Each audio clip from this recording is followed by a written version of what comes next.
I've saved my progress as vector_shape_intersection.pst, and you may recall, thus far we have drawn the swash layer, which I currently have turned off. So turn it on if you're working along with me.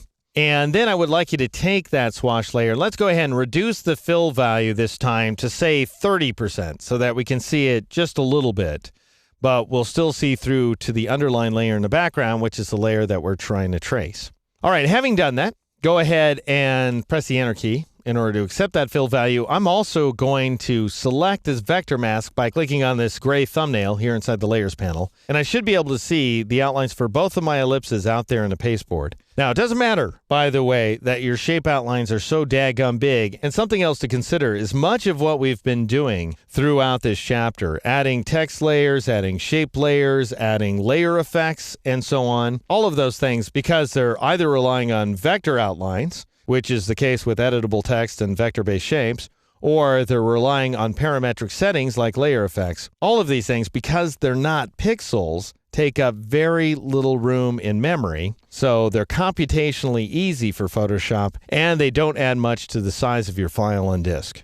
All right, anyway, I'm going to go ahead and zoom in here so that we can see the composition a little more closely. And let's say that I want to add a new shape without creating a new shape layer. So I don't want to make the mistake that I made in the previous exercise. I don't want to create a new shape layer and then have to cut the shape and paste it into another shape layer and all that stuff. I just want to create my rectangles inside the proper shape layer in the first place. Well, here's how it works. Go ahead and select the rectangle tool for starters from the Shape Tool flyout menu, and then change your shape mode in advance up here in the options bar. So currently notice that the mode is set to this one we didn't see before, which is create new shape layer. That is the default setting. What we want instead is not add, of course, but rather we want to subtract from the shape area. So go ahead and click on that icon. And notice it does have a keyboard shortcut also. I just assume go up to the options bar and click on this one. All right, so with minus selected, so we are going to subtract from our existing vector-based shape outlines, and we can tell that's the case because we can see a little minus sign next to our cursor. I'll go ahead and draw a rectangle like so, and that does indeed clip away that edge. Then I'll move over to this location, and then I'll draw another rectangle and use the space bar to reposition it slightly. And as soon as I release, I go ahead and clip away that edge as well. All right, so the next thing I want to do is I want to duplicate the layer effect that's already assigned to underline. So I'll go ahead and alt drag it like so. So I'm alt dragging the effects icon. This would be an option drag on the Mac, drop it into place, and I now have the drop shadow applied. I know I want a 50% fill ultimately, so I'll just go ahead and change that fill value to 50%. I will tuck in my layer effects and I will turn off underline because we don't need it anymore. It was just there for the sake of tracing. And now I'm going to make some modifications because you know what? What I've done so far is I have visually centered my Pout logo so that the weight of the P and the T makes sense. Nothing about the Pout logo is exactly geographically centered. It's all a visual balance thing on my part. But what I've done with the swash is I've exactly centered its edges. So this left edge is something like 30 pixels in from the left edge of the composition, and the right edge is that exact same distance from the right edge of the composition. But that doesn't make any sense when we compare the swash to the logo type itself. I think that the swash ought to begin with the serif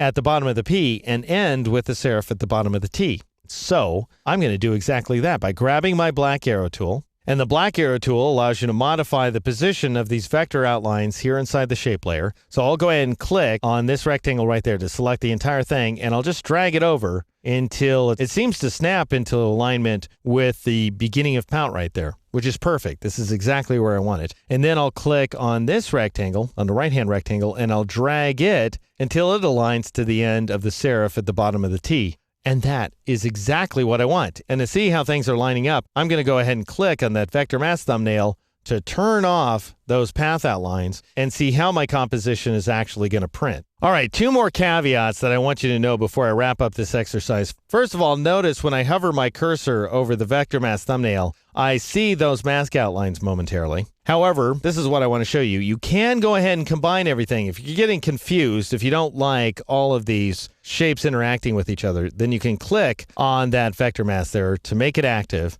And then, assuming that your black arrow tool is selected, you can go up to the options bar and you can click on Combine. And that will go ahead and combine all those various path outlines into a single clean path. Bear in mind, though, while that's clean and that's nice and that's not going to get in your face, it's not editable either in the same way as it was before. So if you're going to want to make changes, then this is a bad idea. If you're absolutely sure you're done, then it's a great idea. Here's your other option. You can go ahead and convert this vector shape right here 2 pixels if you want to, which is what I did in order to create that underline layer, by going up to the layer menu and choosing the rasterize command and then choosing layer. And notice that I've given you a keyboard shortcut if you load a D keys of Control-Shift-R or Command-Shift-R in a Mac to go ahead and rasterize any layer. And this could be a text layer, which will ensure that nobody has problems with your strange fonts. For example, if they transfer the image to a different system, this could be your shapes as well. However, while that is once again a tempting thing to do, don't do it unless there's a reason. Because if you convert that shape layer to pixels, now you can't actually scale the text layer the way you could in the past. So